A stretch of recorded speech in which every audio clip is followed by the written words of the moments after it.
Bunaqa modeldagi O'zbekistonda yagona bo'lgan BMW M4 F82 kuzovi sotilyapti.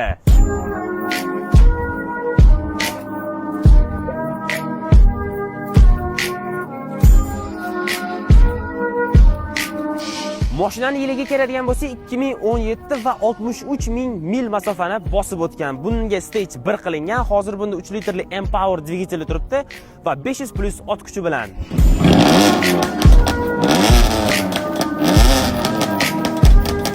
Mashinaga полностью broneplyonka va shumka qilingan.